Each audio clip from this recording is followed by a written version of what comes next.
네, 안녕하세요. 소백 플래그십 2025 세션에 와주신 여러분 진심으로 환영합니다.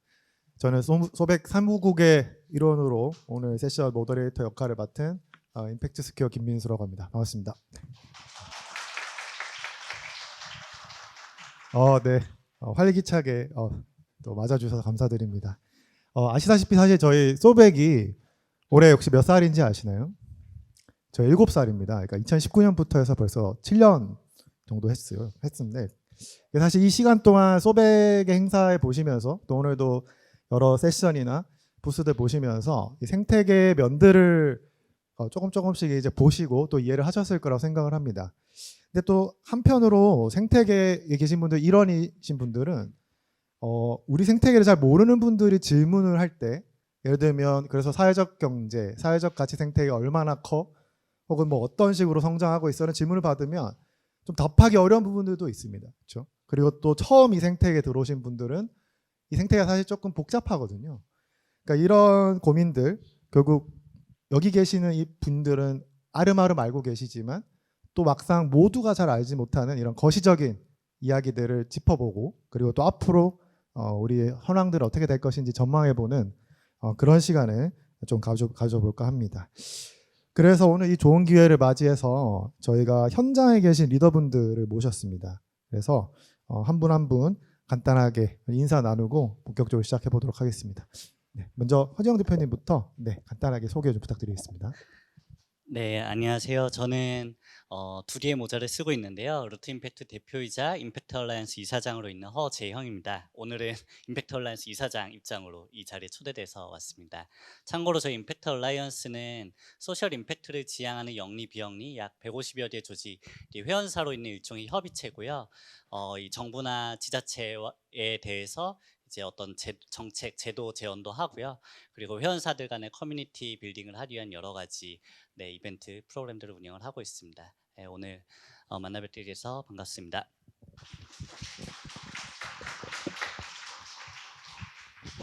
네, 안녕하세요. 저는 미스크에서 일하고 있는 박정호입니다. 회사 본래 이름은 MI 소셜 컴퍼니고요. 저희 회사는 임팩트 투자, 엑셀러레이팅, 그리고 ESG 컨설팅, 그리고 좀 사회적 가치에 입각한 기반한 브랜딩 하고 있는 회사입니다. 그래서 AUM은 1,000억 정도 되고 지금은 펀드를 23개 정도 운영하고 있습니다. 만나서 반갑습니다.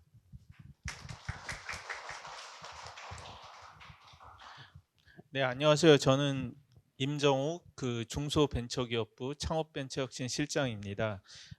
저는 원래 업계에 있었고요. 업계에서 스타트업 얼라이언스라든지 벤처 캐피탈 TBT라고 거기 있으면서 투자도 하고 그렇게 했다가 3년 전부터 중기부에 들어가서 지금 공무원으로 일을 하고 있습니다. 제가 맡고 있는 일은 한국의 그런 스타트업 생태계, 창업 생태계를 지원하는 역할이라고 할 수가 있는데요.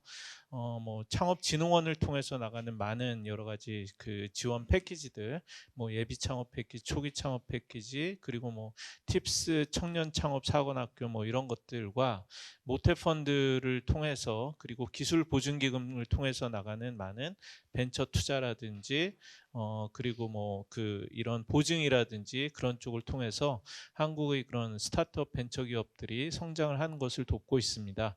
저희 벤처 정책과 기술 보증 기금을 통해서 소셜 벤처 쪽 이런 지원 업무도 같이 하고 있습니다. 반갑습니다. 네, 안녕하세요. 저는 소셜 임팩트 뉴스 대표 정진영입니다. 소셜 임팩트 뉴스는 사회적 가치 생태계를 전문으로 다루는 언론인데요. 저희가 좀 더 특별한 것은 저희가 다루는 기사의 한 70% 정도는 중소형 조직의 기사라는 점이에요. 사회가 점점 다단해지면서 큰 문제 몇 개 해결하는 것만으로는 좀 한계가 있는데 다행히도 우리 주변에는 누가 시키지 않아도 또 당장의 보상이 이루어지지 않아도 묵묵히 자기네 미션을 따라서 활동하고 있는 작은 거인들이 많이 있습니다. 하지만 또 아쉽게도 기성 미디어 시장에서는 이들 작은 거인들의 활동은 소개가 잘 안 되고 있는데요. 저희 소셜 임팩트 뉴스는 이들이 더 활동을 잘 할 수 있도록 지원하는 게 주요 미션인 비영리 독립 언론입니다. 허재영 이사장님께서 2개의 모자 말씀하셨는데 저도 임팩트 확산 네트워크라는 비영리 사단법인도 같이 운영하고 있고요. 이유는 소셜 임팩트 뉴스 혼자서 할 수 없는 이런 임팩트 확산의 역할을 같은 미디어 기능을 가지고 있는 조직들을 모아서 해보고자 비영리 사단법인도 만들었습니다. 오늘 좋은 말씀 나누도록 하겠습니다. 감사합니다. 네, 감사합니다. 그러면 오늘 본격적으로 이야기를 한번 나눠보도록 하겠습니다. 저희가 이야기를 나누는 방식이 여러 가지가 있을 텐데 오늘 조금 이야기 나눌 방식을 기사라든지 혹은 우리가 종종 접할 수 있는 데이터 혹은 보고서 같은 걸 좀 펼쳐놓고 이것에 대해서 한번 이야기를 나누면 좋겠다라고 생각을 했습니다. 그러니까 여기 계신 분들이 좀 그걸 좀 더 해설을 해주시는 거죠. 첫 번째로는 아까 잠깐 말씀드렸던 규모, 숫자 얘기를 좀 해보면 좋을 것 같아요. 사실 요즘에 이런 기사들 아마 많이 보실 겁니다. 보시면 뭐 15년 동안 뭐 사회적 기업이 뭐 60배 이상 인증 사회적 기업이 늘어났다, 뭐 이런 얘기라거나 뭐 충분히 크고 있지만 다른 선진국에 비해 좀 부족하다, 뭐 이런 기사들 아마 많이 보실 것 같고요. 또 다음 넘겨주시면 뭐 최근에 뭐 이런 재밌는 기사도 있습니다. 아시다시피 정책 예산이 좀 줄었고 거기에 따라서 실제로 새롭게 생기는 사회적 기업이나 아니면 협동조합의 숫자는 줄었다, 뭐 이런 연구 결과도 최근에 발표되기도 했죠. 또 반면에 또 중기부에서 발표하시는 소셜벤처 관련된 지표는 늘어나고 있나, 뭐 이런 정보들을 또 주기도 합니다. 그래서 사실 여러 가지 굉장히 좋은 데이터들이고 유의미한 것들인데 우리가 이해하거나 혹은 설명할 때 조금 까다로운 부분들이 있습니다. 그래서 여기 좀 헷갈리는데요. 그래서 정지현 대표님께 제가 좀 여쭙고 싶은데 현재의 규모 정확하게 어느 정도라고 보면 되는지 조금 정리를 해주실 수 있을지 네. 부탁드리고 싶습니다. 네. 안 그래도 한 달 전부터 숙제 내주셔서 도대체 숫자가 뭐냐 이렇게 말씀하셨는데 좀 제일 재미없는 숙제를 맡은 것 같고요. 조금 조사를 했습니다. 그래서 모든 걸 다 포괄할 수는 없기 때문에 사회가치 창출 자체가 목적인 사회적 경제 영역을 중심으로 좀 말씀을 드리면 가장 최신 데이터로 사회적 기업이 3,762개, 소셜벤처는 2,679개, 협동조합은 17,757개, 그리고 마을기업이 1,726개, 자활기업은 약 1,500개가 포함된다고 보시면 될 것 같습니다. 전체 규모를 말씀하셨으니까 그 원하는 숫자는 한 27,000여 개, 뭐 3만여 개 정도 되지 않을까 싶은데요. 뭐 이런 숫자 외에 고용이나 경제적 규모 같은 데이터도 살펴봐야 될 텐데 사회적 경제 조직의 매출이 전체 합쳐서 한 11조 4천억 원 정도라고 통계로 나오고 있고 고용 인원은 약 158만 명 정도로 통계가 잡히고 있습니다. 네. 27,000개 정도에서 3만 개 말씀 주셨는데 이게 숫자가 정확히 감이 안 잡히실 수 있는데 국내 벤처기업 통계를 보면 4만여 개로 좀 추산이 되고요. 이것도 약간 감이 안 오실 수도 있는데 제가 GPT를 찾아보니까 국내 이제 노래방이 한 3만 개, 그러니까 코인 노래방이나 이런 거 다 포함해서 그리고 이제 당구장도 옛날에는 4만여 개를 호령을 하다가 그래도 이제 한 3만 개 정도 이렇게 조금 보시면 될 것 같습니다. 물론 이제 경제 규모나 사이즈는 다르지만 저희가 감을 잡는 데 조금 도움이 되는 것 같고요. 우리가 이제 그러면 이 숫자를 보면 그래도 꽤 늘었구나를 알 수 있는데 이건 사실 10년 전 혹은 15년 전 대비잖아요. 최근 추이는 어떨까요? 혹시 이것도 좀 살펴보시는지 좀 궁금합니다. 뭐 많은 분들이 느끼고 계시듯 최근에는 몇 년간 조금 침체를 겪었다는 것은 감으로 아실 수 있을 것 같아요. 그거는 팩트고요. 다만 이제 소셜벤처 실태조사 같은 경우에 작년보다 또 늘어난 수치가 나오기는 하는데 제가 알기로는 이게 소셜벤처 판별 기준을 통과하는 그런 걸 집계하는 것이기 때문에 단순히 숫자가 늘었다고 보기는 좀 힘들 것 같습니다. 임정욱 실장님께서 조금 부연 설명해 주시면 좋을 것 같습니다. 네, 그 벤처기업 통계 같은 경우는 그 벤처기업이라고 생각하는 그 기업들이 신청을 해서 판별을 해서 그 확인을 해서 저희가 이렇게 드리는 거고요. 그렇게 해서 한 4만 개 정도가 나온다고 할 수가 있고, 그리고 소셜 벤처 같은 경우는 보니까 그 사회성 그런 벤처들 중에서 경제성과 사회성을 같이 쫓는 그런 그 기업들을 저희가 소셜 벤처로 이렇게 판단을 하고 있습니다. 그런데 저희가 뭐 이렇게 조사를 응하거나 그랬을 때, 요청하거나 했을 때 모든 기업들이 다 거기에 이렇게 응해 주시는 건 아니라서 그렇기는 한데요.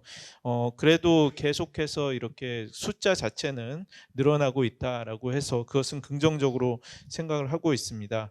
이 뭐 실태 조사의 그런 그 목적 자체가 얼마나 꼭 늘었나 뭐 그런 것들을 숫자를 뭐 정밀하게 이렇게 판독을 한다기보다는 뭔가 트렌드를 보는 그런 것들, 그리고 현황을 파악하는데 중점을 두고 있다라고 말씀을 드릴 수가 있고요. 여기에서 그 제대로 많은 이런 그 조사에 응해 주시고 적극적으로 의견을 개진해 주셔야지 중기부의 이런 정부의 정책에도 잘 반영이 되고 저희가 좋은 이런 지원 사업 같은 것도 만들 수 있기 때문에 앞으로 이 소셜 벤처 지원 그 판독에 대해서 많이 실태 조사에도 관심을 좀 가져주시면 좋을 것 같습니다. 네, 실장님 설명 감사합니다. 제가 진행하는 것 같은데 갑자기 네. 사실 기사의 명확함을 추구하는 언론이나 또 정책의 범위를 구체적으로 잡아야 되는 그 정부 입장에서는 이런 통계가 영역별 통계가 좀 중요하긴 한데 제가 현장에서 다녀본 바로는 사실 그렇지는 않거든요. 꼭 오늘 또 소백 2025와 함께하는 대한민국 사회적 가치 페스타잖아요. 그래서 대한민국이랑 사회적 가치라는 두 개의 큰 키워드를 생각하면 앞서 제가 사회적 경제를 중심으로 말씀드린 통계는 극히 일부분이라고 생각해도 좋을 것 같습니다. 그래서 비영리 자선시장이라든지 기업의 사회공헌과 ESG 활동 그리고 공공부문의 사회적 가치 창출 등까지 다 포함해서 살펴보는 게 맞다라고 생각이 되고요. 통계에 잡히지 않는 부분들도 있다라는 말씀을 드리고 싶습니다. 네, 맞습니다. 그 말씀 주신 부분들이 결국은 우리가 통계 잡히지 않는 부분들도 있고 또 임정우 실장님께서 말씀 주신 부분은 꼭 이 통계가 사실 우리가 얼마나 늘었냐 이런 규모를 파악하기 위한 것 외에 또 다른 부분도 보는 게 있으니까 그런 부분들을 저희가 좀 잘 파악할 필요가 있다 이런 말씀 주신 것 같고요. 사실 통계에 안 잡히는 부분도 좀 말씀을 주셨기 때문에 여기 계신 두 분도 특히 이제 현장에서 좀 활발하게 뛰시니까 어떤 통계에 안 잡히는 부분이 있는지 좀 말씀을 주시는 것도 좀 재밌을 것 같거든요. 그래서 두 분께 조금 어떻게 체감하고 계신지 좀 여쭈고 싶습니다. 네. 어느 분이 먼저 하시기로 합의가 안 되신 것 같은데. 네. 네. 네, 제가 먼저 말씀드리겠습니다. 기본적으로는 굉장히 미스크에서 이제 투자 관련한 미팅을 진행할 때 사회적 가치나 임팩트에 대한 말씀을 하시지 않아도 이미 그렇게 하고 계시고 회사가 내고자 하는 어떤 프로덕트나 서비스의 결과물들이 사회에 좋은 영향, 임팩트, 사회적 가치 이런 것들이 거의 내재화되어 있는 팀들이 많고 그런 것들을 그런 딱 표현이 아니더라도 우리 회사가 이만큼을 할 수 있고 그것이 사회에 미친 영향이 이렇다라고 말씀을 주시는 대표님들이 점점 더 늘어나고 있기 때문에 어떻게 보면 그것을 강조하지 않지만 그것이 내재화되면서 어떻게 보면 주류화되고 어떻게 보면 표준화되고 혹은 보편화되고 있는 것이 아닌가라고 저희는 보고 있고 그런 대표님들을 뵀을 때는 오히려 이런 부분은 너무 임팩트적으로 좋고 사회적 가치가 있다라고 말씀을 드리고 그런 합의하에 투자로 이어지는 케이스들이 늘고 있어서 잡히지 않는 아까 훌륭한 하지만 숨어있는 챔피언들이 많이 있으신 것 같고 그런 점에서 굉장히 앞으로 투자자로서 그리고 네, 한 사람의 국민으로서 굉장히 기대가 되는 부분이 있습니다. 네, 일단 박정호 부대표님 말씀 너무 공감하는 게 저희 루트임팩트가 성수동에서 헤이그라운드라는 그 공유 오피스를 운영 중인데요.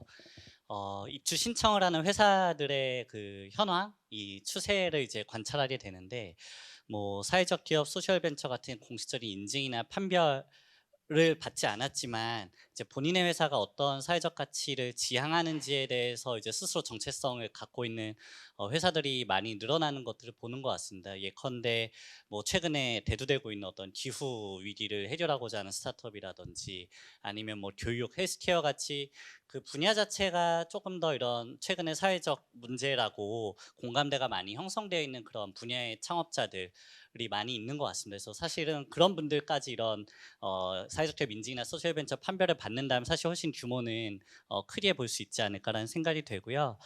이렇게 보이지 않는 데이터와 관련해서까지 생각을 해봤을 때 규모적으로는 많이 이제 이 생태계가 그래도 커가는 어떤 추세, 트렌드에 있다라고 볼 수 있을 것 같습니다. 최근 몇 년에 약간의 그런 주춤하는 거를 조금 포함해서도요. 그런데 이제 좀 생태계가 좀 다음 담론에 대한 좀 고민도 저는 필요하다고 보는데 일종의 산업으로서의 어떤 기본적인 그 형성은 좀 되어 갔는데 이 사회적 가치를 지향하는 조직들의 존재 이유는 결국은 사회적으로 얼마나 임팩트를 냈느냐의 문제인 것 같거든요. 근데 이제 그거를 조금 더 스스로 사회적 성과를 이렇게 한번 측정해보고 그거를 소통해보고 그 과정에서 존재 이유를 증명해야 되는 시대인데 사실 그와 관련된 데이터가 좀 많이 부족하다라는 좀 문제의식을 최근에 많이 느끼는 것 같습니다. 네, 감사합니다. 사실 이 규모 얘기만 해도 저희가 한 시간 정도 채울 수 있을 것 같은데 뒤에 얘기들이 있어서 규모에 대한 어떤 그 말씀들 좀 여기까지 정리하고 조금 더 구체적으로 한번 더 뒤로 또 넘어가 보도록 하겠습니다. 네. 다음 주제는 그 사실 숫자도 숫자인데 이 이야기를 빼놓을 수 없을 것 같습니다. 바로 자원입니다. 여기서 얘기하는 자원은 예를 들어서 이제 뭐 소셜 벤처나 사회적 기업이라면 이제 임팩트 투자도 있고요. 사실 국내는 임팩트 투자라고 하면 진짜 말 그대로 소위 에퀴티를 취득하는 것만 얘기하는 경우가 많지만 이제 해외에서는 이제 예를 들면 융자, 최근에도 이제 우리도 그렇게 얘기하고 있죠. 이런 융자 아니면 아까 잠깐 말씀 주셔서 보증 이런 부분들도 이제 다 전반적으로 통합해서 저희가 우선 조금 자원을 인식할 수 있습니다. 여기 기사에도 보실 수 있고 7월 달에 사회적 금융 포럼이 있었죠. 거기서 한번 정리를 해주셨는데 국내에서 요 규모가 한 3조 4천억 된다. 이렇게 조금 말씀을 해주시고 계십니다. 마찬가지로 이게 3조 4천억이 좀 큰 것 같은데 이 기사나 아니면 그 또 저희가 내일 저희가 이제 그 이 사회적 금융 포럼을 함께한 곳들 조직에서 이제 설명을 주실 텐데 해외에 비하면 사실 규모가 또 좀 작은 편이다 이런 내용들이 좀 많이 담겨 있거든요. 역사가 오래된 영국이라거나 아니면 최근에 조금 올라오기 시작한 일본에 비해서 많이 작다. 뭐 이런 얘기들이 사실 기사에서 좀 많이 볼 수 있습니다. 그리고 또 옆에 보이는 내용도 좀 중요할 것 같아요. 사실 저희가 투자나 융자, 보증 이런 것만 또 저희 분야의 자원이 아니지 않습니까? 예를 들어서 기부금이라거나 아니면 사회공헌 자금들 이런 부분들도 굉장히 중요할 것 같습니다. 특히나 뭐 마찬가지로 해외에서는 이런 기부금이 사회적 금융 자원에 또 연결 많이 되죠. 네. 그래서 이 부분 조금 말씀을 뭐 제가 배경을 잠깐 말씀드렸고 현장에 계신 분들 또 이야기 한번 들어보도록 하겠습니다. 박정호 부대표님께 이 부분 좀 여쭤봐야 될 것 같은데 그러니까 미스크가 사실은 국내에서 사회적 기업 소셜벤처에는 가장 많은 투자를 하는 곳이다. 맞죠? 네, 맞는 것 같습니다. 네네네. 실제로 그렇게 아닐 수 알려져 있죠. 있습니다. 아닐 네네. 수 있습니다. 그 팁스도 하시고 또 네. 뭐 립스와 같은 네. 융자하는 것도 하시고 사실 다루는 어떤 스펙트럼이 좀 넓지 않습니까? 네, 그래서 최근 1년 어떠셨는지 좀 궁금하거든요. 그 요 전반적인 상황과 최근의 흐름 조금 한번 이야기 듣고 싶습니다. 네. 미스크가 작년 기준으로 직접 투자를 한 165억 정도 했고요. 그 외에 그래서 이제 매칭된 팁스가 이제 중기부에서 많은 도움 주셔서 저희가 120억 정도 그리고 립스로 32억 정도 그리고 그 외에 저희가 정부의 기관들 그리고 민간 대기업과 함께하는 육성 사업 통해서 한 103억 정도 이제 소셜 벤처들에게 공급했다라고 저희가 정리를 했었고 합치면 한 417억 정도 됩니다. 그게 이제 23년 기준으로 한 280억이었고 그 당시에 저희가 한 130억 정도 직접 투자했었는데 그렇게 상당히 많이 커져서 한 45% 정도 늘었고요. 올해도 저희가 상반기에 이미 80억 정도 투자를 했기 때문에 최소한 작년 정도는 될 것 같아서 저희는 지금 굉장히 잘 유입되는 부분들 특히 이제 저희가 모태 펀드 통해서 임팩트 펀드도 만들었고 또 이제 인구활력 관련한 펀드들도 만들었기 때문에 저희가 또 재원을 계속 이런 좋은 취지로 받다 보니까 그 부분에서 또 자연스럽게 공급되는 부분들 그리고 뭐 립스라던가 이런 프로그램들이 다음 단계에 좀 더 고도화되고 좀 더 다양하게 지원해주는 프로그램들과 함께 되고 있어서 저는 올해 지나서는 조금 더 좋아지지 않을까. 그래서 더 많은 저희뿐만 아니라 많은 곳들이 투자벤처 생태계에 조금 더 자금을 공급할 수 있지 않을까라고 생각하고 있습니다. 그러면 최근 한 1, 2년은 그 그래도 조금 어려우셨다 뭐 이렇게 보면 되네. 힘드셨다. 좀 줄었다. 그렇진 않은 것 같습니다. 아, 그렇지 않으시다. 저희는 네, 예, 예. 22년도에 비해서는 23년도에 훨씬 많이 많이 하셨어요. 공급했었기 오, 때문에 네네네. 네, 지금 저희는 우상향하는 네. 방향이고 음. 저희가 우상향하고 있다는 얘기는 저희가 공급할 수 있었던 금액 자체도 매년 30-40%씩 늘어나고 있다라고 봐주시면 될 것 같습니다. 생태계 좀 제가 갑자기 예정이 없던 질문 던져서 당황하시. 아닙니다. 네네. 생태계 전반은 좀 어떻게 보셨어요?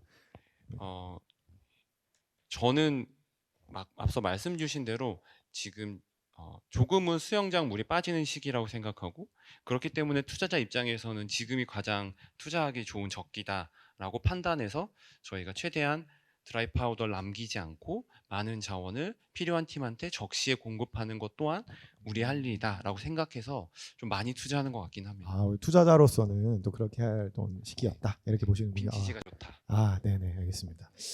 그러니까 또 사실 우리 생태계 이제 또 더 많은 임팩트 투자 자금들로 활용할 수 있는 것들을 많이 확보하기 위해서 앞서서 여러 가지 노력들을 좀 말씀을 해주신 거로 좀 이해를 하면 될 것 같고요. 방금 말씀 주신 부분은 좀 투자 부분인데 또 사실 다른 금융이 혹은 다른 자원이 주요한 어떤 자원인 조직들도 많잖아요. 그러니까 그리고 아마 이 영역은 규모도 투자보다 훨씬 클 겁니다. 예를 들면 기부금이나 자선자금 같은 부분이고요. 그래서 좀 허재영 대표님께서는 사실 그 모자 2개 중에 하나가 이제 루트임팩트의 모자시고 자선자금 관련된 좀 시도들도 많이 하고 계실 것 같은데 혹시 좀 소개를 해주시거나 이야기해 주시면 좋을 것 같거든요. 네, 결국 이런 사회적 가치를 창출하는 데 있어서 결국 어떤 재무적인 재원이 이제 모든 조직들 창업가들이 필요로 할 텐데 이제 해외의 사례, 이 오른쪽에 있는 기사랑도 연결된 얘기인데요. 결국 기부금으로 대표되는 자선 자본이 이런 사회적 가치 창출 또는 사회 혁신 솔루션에 얼마나 연결되고 있는가라는 점에 대해서 좀 이야기를 드리고 싶습니다. 지금 보시다시피 뭐 이제 일부 국가와 비교하면 이제 기부 금액 자체가 낮다고도 나오는데요. 그거에 더해서 한국의 연간 개인 법인 기부금이 약 16조 정도 되는 규모입니다. 근데 그 16조가 현재는 대체로 뭐 학교, 병원, 종교 아니면 좀 대형 사회복지 법인들로 이제 대부분의 돈이 가고 있는데 사실은 이제 해외 이런 사회적 가치 생태계가 또 사회혁신 생태계가 발달한 나라들은 그런 공익재단이나 어떤 기부금 중에 일정 부분이 이런 좀 혁신적인 시도, 실패 위험도 크지만 만약에 성공했을 경우에 어떤 그 사회 문제를 근본적으로 해결하는 솔루션들에도 좀 자본 공급이 많이 되고 있거든요. 그래서 저희 루트 임팩트가 이제 그 연결고리가 한국 사회로 조금 더 생겼으면 하는 바람으로 이제 좀 최근에 새로운 사업들을 좀 벌이고 있습니다. 뭐 저희 가장 첫 번째 기금이 IP1 기금이라는 건데 현재 크래프톤이고 이제 그 전신인 블루홀의 창업자 중에 한 분께서 개인적으로 36억을 약정해서 이제 그 기금을 하나 만들었고요.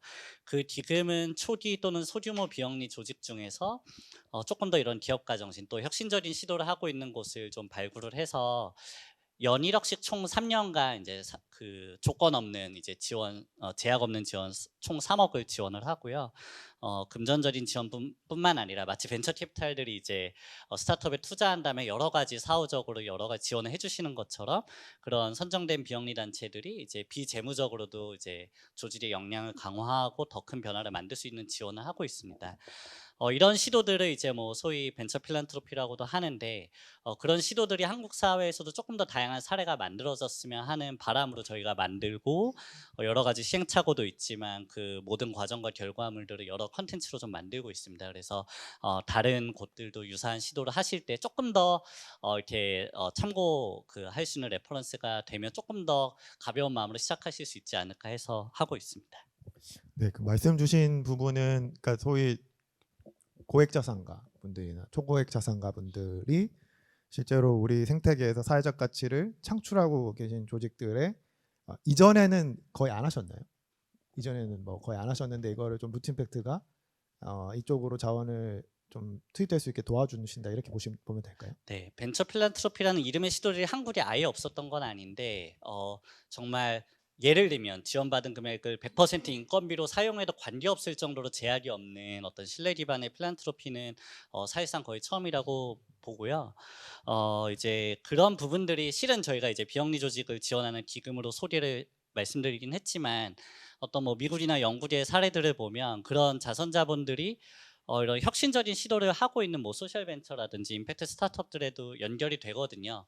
그러면 사실은 나중에 이런 미스크, 뭐 임팩스퀘어 같이 임팩트 투자사들이 조금은 리스크가 경감된 상태에서 투자를 조금 더 크게 들어갈 수도 있다고 생각합니다. 그래서 그러니까 정부의 공공 자금이나 이런 뭐 재단들과 같이 조금 더 임팩트를 최우선할 수 있는 곳들이 최초에 좀 리스크를 좀 이렇게 해칭해 줄 수 있는 어떤 성격의 투자를 하는 것, 그러니까 대가를 바라지 않고 투자를 해줄 수 있다고 하면 사실은 더 많은 민간 자본들이 또 이런 사회혁신 생태계로 연결될 수 있지 않을까 그런 기대도 있습니다. 네, 그러니까 사실 그동안 우리 생태가 좀 아쉬웠던 게 이 자원이 주로 그러니까 투자를 받을 수 있는 예를 들면 뭐 법인 형태 이런 것들이 꽤나 좀 연동이 되어 있었던 것 같은데 오히려 말씀 주신 방식이라면 비영리라든지 뭐 비영리 스타트업뿐만 아니라 뭐 예를 들면 사회적 경제 조직 중에 뭐 사회적 협동조합이라든지 이런 것들도 충분히 가능할 것 같다 이렇게 좀 말씀 주신 것 같습니다. 이런 시도들이 확실히 많아지면 저희 생태계 자원이 좀 풍부해질 수 있다 이렇게 좀 생각이 들고요. 임정욱 실장에게 조금 더 추가로 좀 여쭙고 싶은데 뭐 정책 이야기는 사실 오늘 좀 중요한 얘기 중에 하나고 뒤에 다룰 예정이긴 합니다만 요 주제, 그러니까 자원 측면에서 혹시 조금 염두에 두고 계신 부분이나 좀 진행하고 계신 부분들 혹시 말씀 주실 부분들이 있으실까요? 네, 뭐 팁스 같은 프로그램은 다 잘 알고 이렇게 좀 이용을 하고 계십니다만 저희 중기부가 최근 몇 년 동안 상당히 힘을 기울이고 있는 게 오픈 이노베이션입니다. 대기업들하고 같이 이런 스타트업들이 POC를 할 수 있고 뭐 여러 가지 성장할 수 있고 그런 기회들을 제공하려고 노력을 하고 있는데요. 국내 대기업들, 유수의 대기업들하고 하는 그런 민관 협력이 있고 또 하나는 해외 대기업들, 그러니까 글로벌 기업 중에서 뭐 구글이라든지 뭐 인텔이라든지 뭐 이런 회사들 외에 또 최근에는 많은 프랑스 기업들이 좀 들어왔어요. 뭐 로레알이라든지 뭐 이런 데 들어오고 그래서 한국 스타트업에 관심이 많고 좀 같이 하고 싶어하는 그런 움직임들이 꽤 있는데 이런 데서 소셜 벤처들이 많이 이런 기회들을 활용을 해서 이용을 하면 뭔가 이렇게 좀 지원도 받고 성장할 수 있는 그런 기회가 되지 않을까 이렇게 생각을 합니다. 그래서 저도 한번 오픈 이노베이션 담당하는 팀에 이미 소셜 벤처들이 들어온 프로젝트들이 있을 것 같은데 조금 더 신경을 쓰고 소셜 벤처 관련된 트랙을 좀 설계한다든지 그런 것도 좀 좋을 것 같다는 생각이 들고요. 또 하나 사회적 가치 생태계에서 중요한 부분 중 하나가 지역 기업, 로컬 관련 기업입니다. 지금 뭐 또 새 정부에서 이런 국토 균형 발전을 위해서 5극 3특 뭐 전략이라고 해서 최근 많이 이야기를 하고 있습니다. 그래서 지역의 투자라든지 이런 걸 많이 이야기를 하고 있는데 저희는 최근에 벤처 투자 촉진법 시행 규칙을 개정해서 지역 초기 창업 기업에 투자하는 개인 투자조합의 법인 출자 한도를 30%에서 40%로 확대를 했습니다. 이렇게 함으로써 조금 개인 투자조합을 좀 키울 수가 있고 여기에 지자체나 공기업이 20% 이상 출자하면 법인 출자를 최대 49%까지 이렇게 늘릴 수가 있습니다. 이렇게 해서 좀 지역에 투자되는 이런 펀드들이 좀 더 많아질 수 있도록 저희 못해도 출자를 하고 여러 가지 하고 있기 때문에 그런 기회들을 이용하면 지역 기업들한테 많이 도움이 될 것 같습니다. 네. 마중물 역할을 해주시는 부분들 확실히 좀 있으신 것 같고요. 또 말씀 주신 것처럼 이제 지역에서 조금 자금들이 돌 수 있게 이런 부분들 좀 규정이나 이런 부분들 좀 체크해 주신 것 같습니다. 네. 자원 좀 아쉽지만 여기까지만 좀 빠르게 다루고요. 그 다음 주제로 좀 넘어가 보도록 하겠습니다. 사실 우리 생태계의 자원도 중요한데 또 사실 인재 빼놓을 수가 없죠. 그러니까 사실 사람이 무엇보다 뭐 중요하지 않겠습니까? 저희 생태계에 또 오늘 많은 분들도 오셨고 사실 보면 뭐 청년들도 많고 또 어르신분들도 많이 계시고 그렇죠. 근데 사실 앞서서 조직 숫자가 몇 개냐 아니면 뭐 금융 자금이 어떠냐 이런 거는 그래도 데이터를 좀 보면 어렴풋이 감을 잡을 수는 있는데 이게 인재가 몇 명이나 이러고 있지? 뭐 이것까지는 알 수 있어요. 아까 전에 잠깐 뭐 종사자가 158만 명 정도 된다. 그리고 성수동 클러스터에 한 3, 4천 명은 일하고 있다. 이런 것까지 알 수 있는데 최근에 인재가 늘어나고 있는지 뭐 줄어들고 있는지 유입이 어떤지는 정말로 이게 사실 바라보시는 분들마다 좀 다르신 것 같거든요. 그 기사도 보시면 그래서 뭐 여러 가지 기사들인데 사실 막 데이터를 명확하게 보여주고 있지는 않아요. 그래서 이 부분은 저희가 실제로 현장에서 체감하는 분들의 이야기를 명확히 들어야 될 것 같습니다. 그래서 사실 왼쪽 기사는 거의 뭐 답변하실 분이 정해진 기사죠. 그 루틴팩트 허재영 대표님이 실제로 루틴팩트에서 좀 오래 오셨잖아요. 그래서 인재를 이 생태계에 좀 유입될 수 있게 이런 부분들 조금 어떻게 보시는지 좀 추이나 좀 간단하게 좀 말씀 주시면 좋을 것 같아요. 네. 네. 우선 기사 소개해 주셔서 감사드리고요. 사실 정말 뭐 어느 분야나 그렇지만 결국은 다 그 조직과 그 사람들이 하는 일이잖아요. 그래서 인재의 중요성은 사실은 시대를 탄다고 생각하지는 않는데요. 사실은 그 인재가 유입되는 거는 좀 환경적인 요인을 분명히 타는 것 같긴 한 것 같습니다. 특히 결국 개개인의 입장에서 보면은 창업이 됐든 취업이 됐든 커리어에 대한 얘기이기 때문에 커리어 의사결정 자체가 워낙 복합적이기 때문에 환경의 영향을 안 받을 수는 없는 것 같습니다. 제가 루틴팩트 시작하고 약 13년 정도 지났고 그 중에서 이제 한 10여 년 전부터 이제 이 생태계 인재가 많이 필요하다라는 생각으로 여러 가지 교육 프로그램, 인턴십 프로그램 등을 운영해 왔는데요. 데이터는 없지만 좀 체감하는 바로 좀 말씀드리면 한 두 가지 정도 특징을 최근에는 좀 보는 것 같습니다. 첫 번째는 대학생들과 사회초년생들이 점점 더 의미와 가치를 지향하는 사람들의 비중이 높아지는 것에 비해서 실제로 이 생태계에서 커리어를 시작하는 어떤 분들의 숫자가 좀 느는 것 같다가 최근에는 약간 정체되어 있다는 느낌을 좀 받는 것 같고요. 그런데 다른 한편으로는 다른 섹터에서 이제 뭐 경력을 좀 쌓으시다가 뭐 3년이든 5년이든 7년이든 좀 쌓으시다가 이쪽 생태계에 좀 어떤 의미나 가치를 찾아서 본인의 전문성을 가지고 이 생태계에 유입되는, 저희 회사 안에서 임팩트 신입이라 부르는데 그런 분들의 숫자는 좀 늘어나고 있다라고 저희는 좀 체감을 하고 있습니다. 이게 왜 그런지까지는 저희가 아직 좀 더 생각을 해봐야겠는데 뭐 아마 저희 쪽 생태계도 좀 신입을 예전만큼은 많이 뽑지 못하고 있는 어떤 전반적인 잡마켓의 그런 현실도 좀 있는 것 같고요. 그리고 뭐 그 반대로 얘기하면 이제 경력직들 더 선호한다라는 얘기기도 하겠죠.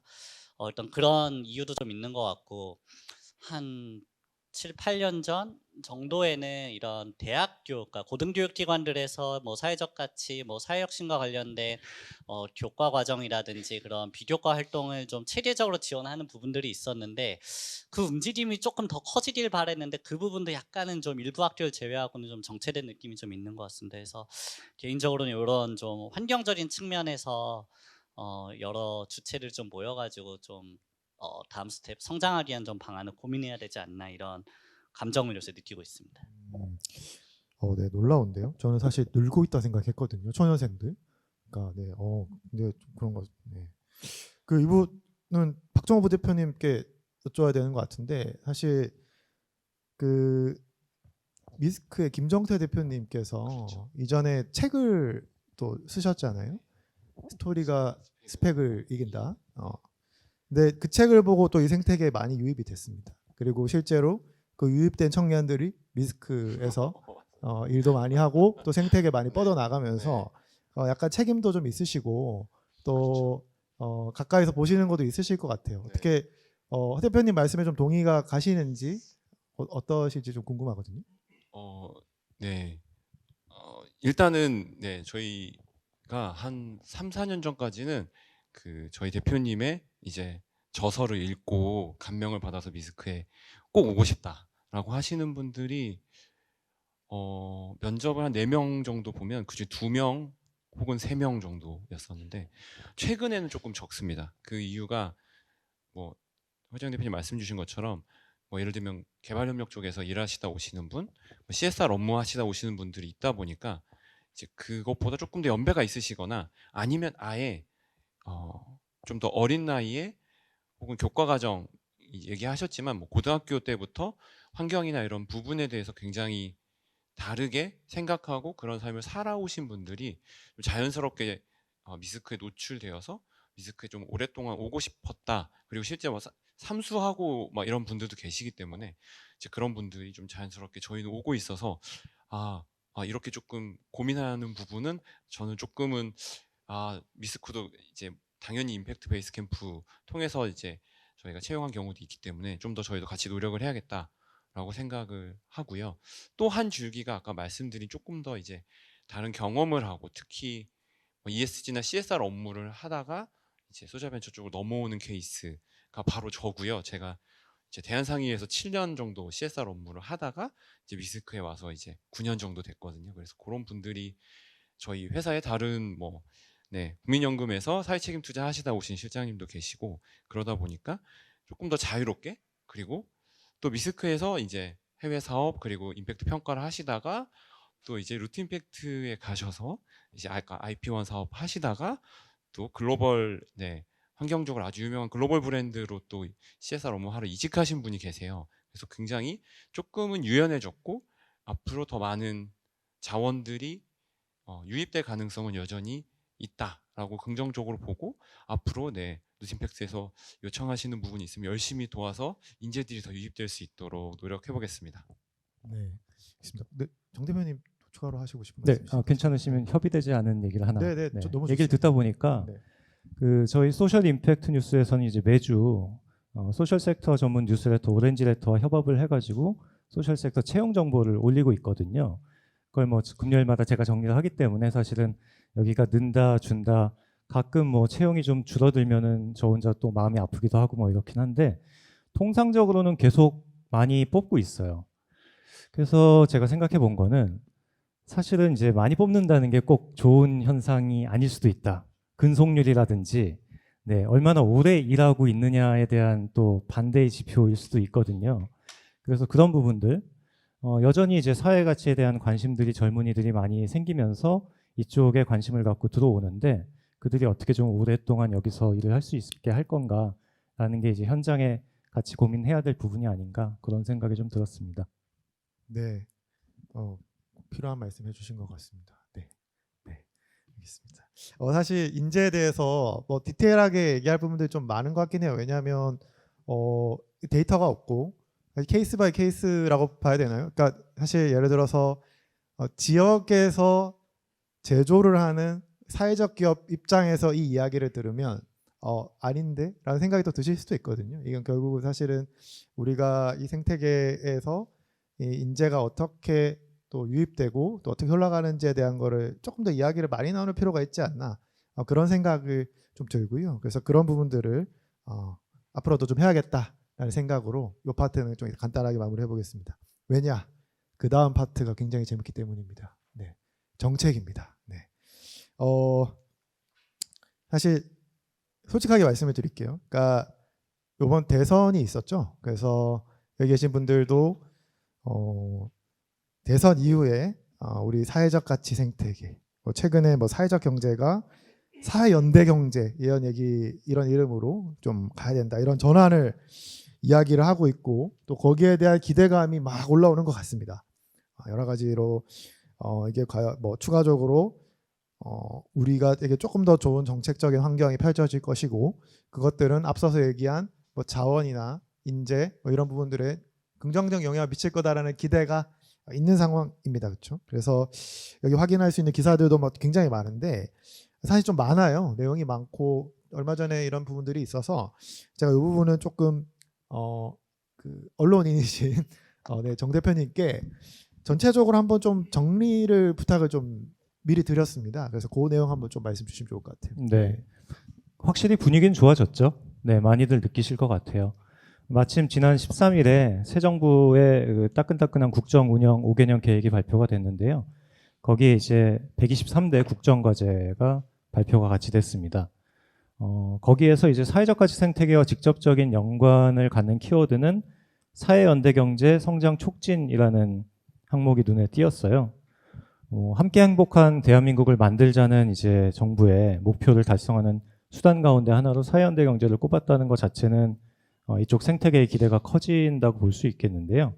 또 제가 보니까 직접적인 키워드로 포함되지는 않았지만 5대 국정 목표 중에 모두가 잘 사는 균형 성장 그리고 기본이 튼튼한 사회 항목을 중심으로 총 한 23개 정도의 국정과제는 직간접적으로 사회적 가치 생태계와 연관된 것으로 저는 파악하고 있습니다. 그러면 23개면 굉장히 긍정적인 시그널이지 않나요? 어떤가요? 네, 분위기는 많이 좋아졌고요. 이제 정책 얘기를 할 때 사실은 쉽지는 않은 게, 뭐 이 말을 쓰면 조금 조심스럽긴 합니다만 어떤 정책이 긍정적인 영향을 미친다는 것이 사회 전체적으로 긍정적인 영향을 미치는 것들을 다들 바라지만 또 한편으로는 본인들이 속한 영역에 얼마나 더 실질적인 지원이 들어오느냐에 집중하는 경우도 많이 있습니다. 그래서 정책이 좀 어렵다는 얘기고요. 그와 연관해서 말씀드리면 과거의 기억을 떠올려 보더라도 국정과제에 포함됐다고 해서 장밋빛 전망이 반드시 펼쳐지는 건 아니었던 것 같습니다. 흐지부지 된 경우도 많았고, 그래서 더 중요한 거는 이제 세운 기조를 뒷받침하는 촘촘한 입법, 그리고 행정부의 실행 의지, 그리고 무엇보다도 현장이 좀 실질적으로 어떻게 좀 큰 틀에서 대응을 잘 하느냐, 이게 아닐까라고 생각이 됩니다. 최근 이슈로는 10년 넘게 문턱을 넘지 못한 사회연대 경제 기본법, 이번엔 통과될 거다라고 기대가 커지고 있기는 한데, 이게 부처별로 분산된 사회적 경제 정책 틀을 하나의 흐름으로 잡는다는 측면에서는 굉장히 중요하게 평가가 되는데, 정부가 다뤄야 될 워낙 정책들이 많다 보니까 시급성이나 파급 효과 등의 측면에서 이게 얼마나 설득력을 더 갖출 수 있을지에 대해서는 여전한 숙제로 남아 있기 때문에 현장이 이 법의 필요성에 대해서 잘 설명할 것이 좀 필요하다라는 생각이 듭니다. 그러면 좀 구체적인 그래도 뭔가 생태계 요구가 올라가 있거나 뭐 조금 공개된 것들이 있나요? 조금 더 구체적인 것들? 네, 정책은 아마 조만간에 좀 디테일하게 잡힐 거니까 지켜보면 될 것 같고요. 현장에서 그래서 사회연대 기본법 같은 굉장히 큰 틀에서의 접근들도 하고 있지만 오히려 좀 실질적인 정책 요구들을 많이 가져가고 있는 것 같아요. 예를 들면 사회적 가치 활동을 이어가는 데 필수적인 자금 확보라든지 판로 개척 관련된 요구들을 좀 구체적으로 하고 있습니다. 공공조달 시장이 한 123조 원 규모라고 하거든요. 여러 가지 이제 우선 구매라는 제도들이 있지만 사실은 이제 영역별로 한다기보다는 사회적 가치를 창출하는 거를 어떻게 측정하고서 그거에 대한 부가 점수를 부여해서 좀 많이 구입하게 할 것이냐라는 내용들이 좀 요구가 있고요. 박정호 부대표님이 잘 얘기해 주실 수 있겠지만 임팩트 투자 활성화를 위한 제도 개선 목소리도 큽니다. 또 최근에 흥미로운 것은 사회적 기업들 현장에서 좀 주도적으로 본인들이 창출하는 사회적 가치를 좀 제대로 평가해달라. 그리고 나아가서 그 사회적 가치를 거래까지 해서 뭔가 이제 이익 잉여금을 잘 활용할 수 있는 제도적 틀을 국가에서 좀 공신력 있게 만들어 달라라고 이제 현장에 오히려 단순히 그냥 지원만 받는 게 아니고 주도적인 목소리를 내고 있는 게 저는 굉장히 흥미로운 생각이라고 보이고 앞으로 이런 방향으로 좀 나가야 되지 않을까 그렇게 생각을 하고 있습니다. 네, 굉장히 흥미롭습니다. 그리고 실제로 긍정적 분위기 속에서 구체적인 것들이 갖춰지는데 좀 시간이 필요하겠지만 그래도 세세한 어떤 내용들에서는 좀 조금씩 진전을 보이고 있다. 이렇게 조금 이해가 되고요. 그래서 사실 여기 또 임정욱 실장님 모셨지 않습니까?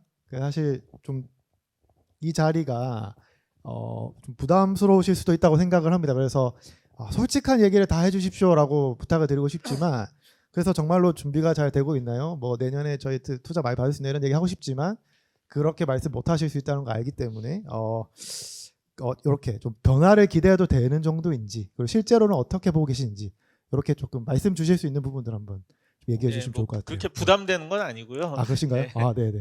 근데 다만 말씀드릴 수 있는 게 확실히 그렇게 있지는 않다라는 거고, 그 전체적인 벤처 투자를 늘리겠다라는 것은 굉장히 그 새 정부의 중요한 이런 방향이고 국정 과제고 그렇기 때문에 벤처 투자 한 5년 뒤에 40조, 지금 작년에 10조였거든요. 그러니까 사실 어마어마하게 지금 늘리겠다라는 얘기를 하고 많이 하는데 그 관심이 지금은 거의 AI 쪽으로 많이 좀 가 있다는 거고, 그래서 소셜 벤처라든지 쪽 사회적 기업 쪽에서 조금 더 많은 이런 투자라든지 정부의 정책 지원을 필요로 하기 위해서는 좀 많은 또 이야기와 그런 고민이 업계에서 좀 가야 되겠다라는 그런 생각이 들고요. 그리고 지금 뭐 타이밍상 보면 정부 예산이 지금 마무리되는 그런 시기입니다. 이미 뭐 새 정부가 출범했지만 그 방향, 정부 예산이라든지 이런 프로그램들을 크게 바꾸기는 어렵거든요. 그리고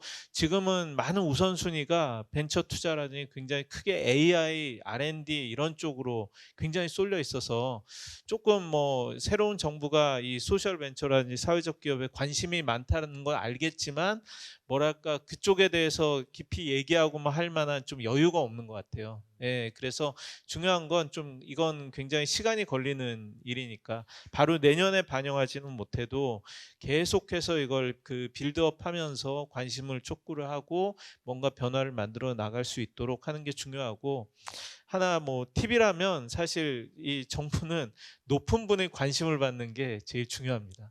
그래서 뭐 대통령께서 간담회도 하시고 그랬는데 그게 아직 아래까지 내려오지는 않은 것 같아요. 그래서 각 중요한 그 이 부처의 장관님이라든지 이런 대통령실이라든지 이런 데서 이 소셜 벤처라든지 사회적 기업에 대해서 관심을 갖고 이야기를 해주시는 소통이 되는 그런 챔피언을 이렇게 만들어서 계속 주의를 환기시켜야지 뭔가 일이 되지 않을까 그런 생각이 듭니다. 네. 사실 당장 구체적인 것들 그래도 우선순위는 조금 그래도 밀릴 수 있지만 오늘 또 실장님께서 바쁘신데 와주신 거는 그래도 의지가 있으시다. 그렇죠? 네, 이야기 듣고 하시고 싶으시다. 이렇게 좀 해석을 할 수 있을 것 같고요. 그러면 뭐 사실 실장님께서 여러 가지 얘기를 또 해달라고 하시기도 하셨고 이 부분 또 사실 꼭 여쭤봐야 되는 분이 계시거든요. 그러니까 사실 지금 현재 대통령께서 후보이실 때 간담회를 쭉 하셨고 또 마침 미스크를 찾아가셨어요. 그 보셨던 분도 계실 거고 또 못 보신 분들도 계실 것 같아요. 그래서 무슨 제안을 해주셨는지 거기에 대해서 어떻게 조금 또 이후에 일어나고 있는지 좀 간단히 공유해 주시면 좋을 것 같아요. 네. 네. 유튜브 찾아보시면 나오고요. 그 저희 팀에 찾아봤는데 16만 뷰 지금 기록하고 계신데 그 저희 대표님이 좀 간단하게 제안드렸던 부분은 이제 미국에서 요새 이제 IRA 이후에 조금 친환경 기업들이 이제 세액을 좀 감면받고 그 부분에서 감면받은 것들을 좀 거래할 수 있도록 하는 부분입니다. 쉽게 생각하시면 지금 이제 소백에서 많이 보시는 CSES에서 이제 사회적 가치 평가해서 사회성과 인센티브 받은 팀들의 인센티브에 대한 내용들이 이제 세제 혜택과 같이 연결되고 그런 것들이 거래될 수 있도록 해서 팀들이 갖고 있는 임팩트가 조금 더 잘 알려지고 그것이 더 많이 공유됨으로써 회사의 가치 그리고 회사가 가지고 있는 비즈니스 통해 만들어낸 아웃컴들이 실제로 회사에 또 리턴이 될 수 있도록 하는 부분에 대한 고민이라고 이해해 주시면 좋을 것 같고요. 그것 때문에 저희는 또 그런 것들을 글로벌에서 그런 이제 시장을 만들어가고 있는 회사들을 계속 만나고 있습니다. 그래서 CGM이라는 곳인데 그곳과 미팅을 계속 저도 참여해서 3회, 4회 정도 진행을 했고요. 본격적으로 어떻게 협업할지 그리고 그게 한국 사회에 어떻게 도움이 될지 이런 부분들 논의하고 있어서 이제 그런 부분들이 저희도 조금 더 구체화되면 조금 더 정책화해서 이제 말씀드릴 수 있도록 시장님을 뵀으니까 좀 더 준비해서 연락을 드릴 수 있도록 하겠습니다. 알겠습니다. 오늘 사실 말씀 주신 부분은 또 그 소셜 벤처 좀 맥락에서 조금 더 그 포인트를 많이 맞춰주신 것 같고 사회적 경제 전반에서 또 이야기가 되고 있는 정책 제안에 대해서는 사실 또 내일 그 한국사회가치연대기금이 진행하는 세션을 통해서도 이 생태계 전반에서 그 꼭 이 부분에 대한 정책 반영이 필요하다 부분들을 어떻게 제안하셨는지 세션에서도 한번 설명을 해주실 겁니다. 그래서 그런 부분들 통해서 여기 계신 분들도 추가적인 좀 정보를 얻어가시면 좋을 것 같습니다. 네, 정책 얘기도 하려면 또 하염없이 할 수 있는데, 네, 저희가 어느덧 벌써 50분이 됐거든요. 그래서 사실 마지막 질문을 드릴 때가 됐습니다. 여기 계신 분들 어떠신지 모르겠는데 사실 저는 이 세션 내년에도 하고 싶거든요. 그러니까 이게 뭐랄까 여기 계신 분들 모셔놓고 이렇게 좀 뉴스를 해석을 듣는 느낌이라 이거를 계속 좀 이어서 해보면 좋겠다 이런 생각이 좀 들었어요. 근데 그렇기 때문에 좀 내년을 한번 기약을 해보면서 여기 보신 분들한테 앞으로 1년 동안 그 내년 이 시간 이 자리가 되기 전까지 우리가 좀 뭘 신경 쓰고 주목해야 되는지 혹은 어떤 일이 일어날 것 같은지 좀 여쭤보고 싶습니다. 그러니까 일종의 대예언이라고 해야 될까요? 해서 뭐 박정호 부대표님 그때 말씀하신 거 틀렸는데요. 뭐 이런 얘기도 해볼 수도 있고 좀 해보면 재밌을 것 같다는 생각도 들고 또 더 나아가서는 또 마찬가지로 우리 생태계에 대해서 여기 계신 리더분들은 어떻게 보고 계신지도 조금 엿볼 수 있을 것 같습니다. 그래서 한 분씩 조금 말씀을 좀 듣고 싶거든요. 이 부분은 사실 저희가 어느 분부터 하실지 전혀 협의하지 않았는데 네, 그럼 순서대로 우리 허 대표님부터 좀 말씀해 주시면 좋을 것 같아요. 네. 네. 이 예언은 틀릴 것 같은데 하고 싶은 말씀을 드리겠습니다. 아까 정진영 대표님께서 말씀하셨던 것 중에 하나가 인재들이 단순히 이렇게 많이 유입되는 게 중요한 것이 아니라 정말 건강한 데이터려면 그게 지표려면 사실은 뭐 근속률이라든지 이런 거를 말씀 주셨는데 많이 공감하면서 들은 것 같아요. 사실은 거기에 이제 그 선순환의 시작이 있지 않을까라고 생각이 듭니다. 뭐 요즘 시대에 커리어야 뭐 한 직장을 평생 다니는 거는 아니기 때문에 이제 그걸 거스를 수는 없다고 전제한다면 그럼에도 불구하고 그 개인의 성장과 조직의 성장, 나가서 생태계의 성장까지 그게 쌓이려면 축적되려면 그래도 일정 수준 이상의 근속 기간을 가지는 것은 좀 필요하지 않나라고 생각이 되는데요. 그게 그러면 어디서부터 시작해야 되나? 결국 우리 회사가 다닐 만한 회사여야 되는 거잖아요. 잠재적으로 이쪽 분야에 관심 있는 사람들에게 뭐 너무 여러 가지가 있겠죠. 사업도 잘 돼야겠고 조직 문화도 좋아야겠고 뭐 여러 가지가 복합적이겠지만 지금 저희 생태계에서 좀 그런 이야기들을 좀 많이 들었으면 좋겠어요. 이 생태계 안에 그 창업자 세대 말고 이 다음 세대들이 그 안에서 성장해서 새로운 리더 역할을 맡는 그런 사례. 뭐 최근에 이제 저희 가까운 곳 중에는 이제 비영리 사단법인 점프에서는 설립자가 아니라 이제 첫 번째 직원이셨던 분이 10년 이상 근속하시면서 이제 CEO를 맡게 돼서 이제 성공적으로 이렇게 승계가 되어가는 과정이 있는데요. 그런 사례들이 이쪽 생태계에도 더 많이 나오는 것이 사실 되게 중요한 증거 아닐까 생각됩니다. 이쪽 분야에 갈만하고 이 조직에 갈만하구나. 그리고 내가 가면 성장해서 나도 대표가 리더 역할을 할 수 있구나.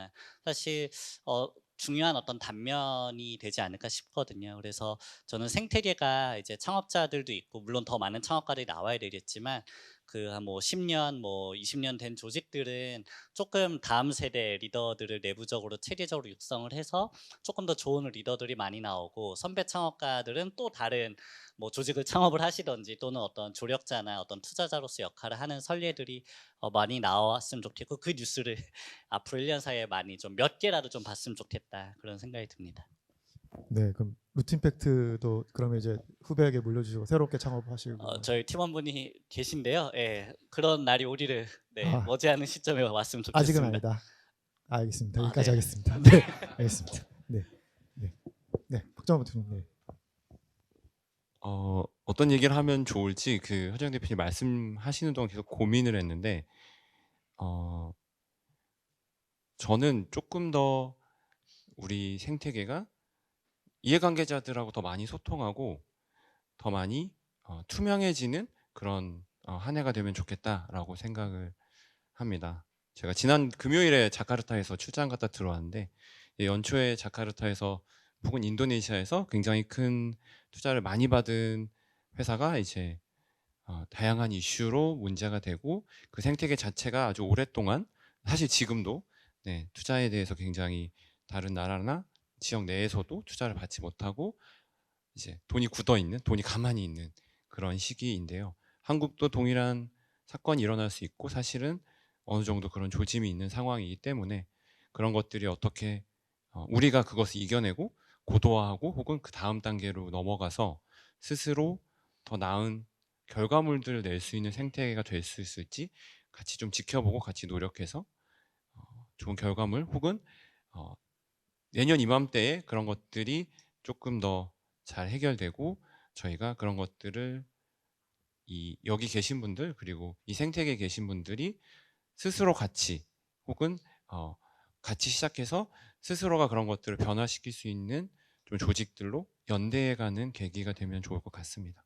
네, 그러니까 생태가 성장함에 따라서 그 성장한 상황에서 일어날 수 있는 일들이 일어났고 거기에 대한 것들이 내년 이맘때에는 또 우리 생태계가 그동안 보여줘왔던 자정 능력을 보여주길 기대한다라고 말씀을 주셨습니다. 네, 네, 맞습니다. 네, 네.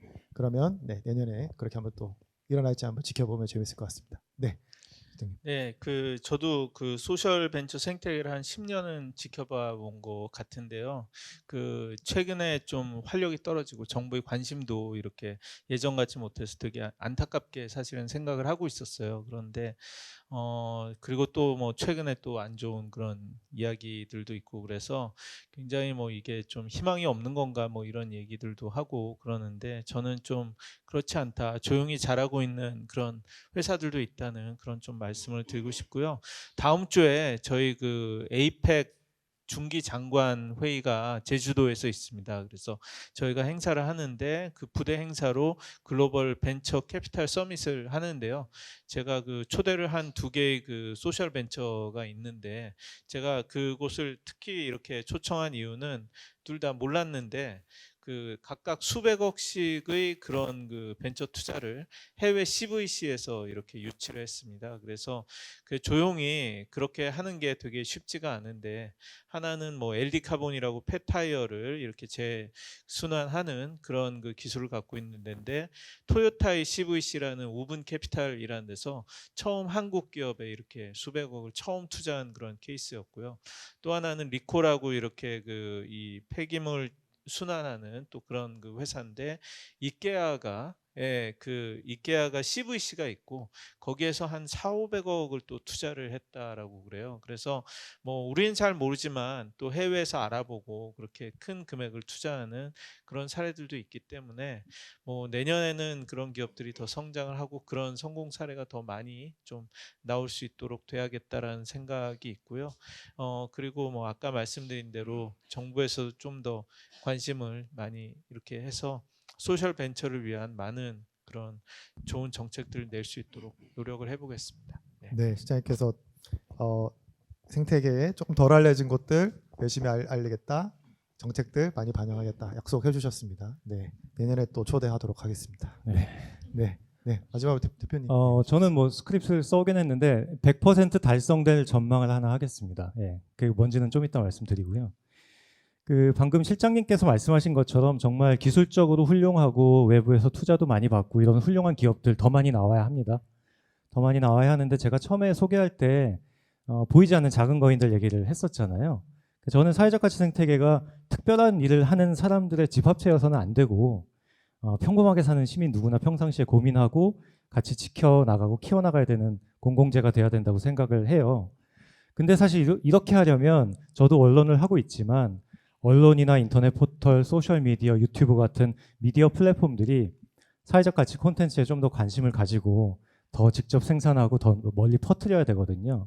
근데 아시겠지만 사실 우리 미디어 환경이 굉장히 수익성 중심으로 돌아가고 있기 때문에 쉽지는 않은 상황입니다. 그래서 활동 동력을 얻기가 쉽지 않거든요. 그래서 바람은 이런 미디어들이 평소에는 우선순위를 돈 버는데 두더라도 한 10% 정도 노력을 이쪽 사회적 가치 콘텐츠를 확산하는데 힘을 썼으면 좋겠다라는 게 제 바람이고요. 이 바람은 이루어지지 않을 것 같습니다. 네, 현실적으로는 굉장히 먹고 살아야 되니까 안 될 것 같고, 다만 제가 말씀드린 것처럼 꼭 달성할 수 있다라고 말씀드린 거는 뭐냐면 지금 여기 오신 분들, 현장에서 직접 일하시는 분들도 있을 테고 이쪽 사회적 가치 생태계에 관심이 있어서 오신 개인들도 있으실 거예요.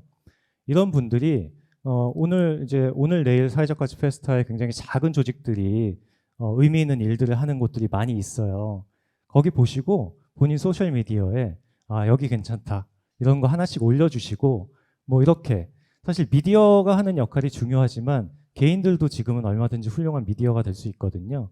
그래서 여기 오신 한 분 한 분이 내년 때까지 하루 한 번이라고 하면 좀 심하고요. 네, 생각나실 때마다 이쪽 사회적 가치 관련된 내용들을 열심히 좀 공유하고 확산하고 해주시면 정말 우리 사회적 가치 생태계가 더 큰 일을 할 수 있을 거라고 생각이 되고, 이거는 제가 확신을 합니다. 여기 오신 분들은 다 그렇게 해주실 것 같습니다. 네. 네, 여기 주최 측에서 굉장히 얘기를 해주셨고요. 그쵸. 그래서 여기 계신 분들이 사진도 많이 찍고 또 공유도 많이 해주시고 또 나가시면서 만족도 조사도 해주시고 또 점수 높게 주시고 뭐 이렇게 하시면 그쵸? 이런 자리도 많아지고 이야기들 많이 할 수 있을 것 같습니다. 네. 저도 간단하게 하나만 사실 여기 연사분들 아무도 말씀 안 하신 것 같은데 사실 내년에 지방선거가 있잖아요. 그래서 사실 지방선거가 있을 때마다 생각 외로 지역은 많은 영향을 받고 특히나 지역 관련돼서 우리가 이제 청년, 뭐 지방 소멸, 뭐 이런 어젠다들이 많아서 좀 지역 중심의 변화가 있을 것이다. 이 정도 예언은 뭐 저는 100% 확신합니다. 뭐 변화가 있겠죠. 네, 이 정도 말을 얹고 싶었습니다. 네, 알겠습니다. 저희가 딱 6시입니다. 제가 시간을 맞추기 위해 굉장히 좀 최선을 다했고요. 그래서 지금 6시인 것이 좀 자랑스럽습니다. 사실 오늘 거시적인 내용들을 다루느라 좀 아쉬운 분들도 계실 것 같고 또 한편으로는 사실 생각보다 이런 얘기들이 이 무대에서 이루어진 적은 없었던 것 같거든요. 그러니까 사실 저희끼리 뭐 335 모였을 때 얘기하는 거지 사실 이렇게 무대에서 다루지 않았던 내용들인데 오늘 특히 이렇게 그 네 분께서 시간 내주셔서 너무 감사드리고요. 오늘 사실 시간이 너무 짧아서 아쉬우시다면 사실 우리에게는 작년 같으면 오늘 끝이고 내년이었는데 우리에게 내일이 있습니다. 내일 여러 가지 세션들이 준비가 되어 있는데 오늘 이야기들의 세부 강론들이 쭉 준비된 저희 소백 세션에서 펼쳐질 예정이니까 꼭 한번 살펴봐 주시고 또 오늘 이 후속 논의들은 저희가 소백 홈페이지를 통해서 계속해서 좀 다룰 수 있도록 하겠습니다. 네, 시간이 없어서 질의는 못하고 또 다시 마지막 말씀을 주신 걸로 하고 제가 오늘 그럼 여기서 마무리를 하도록 하겠습니다. 끝까지 경청해 주신 여러분들 굉장히 대단히 감사드립니다.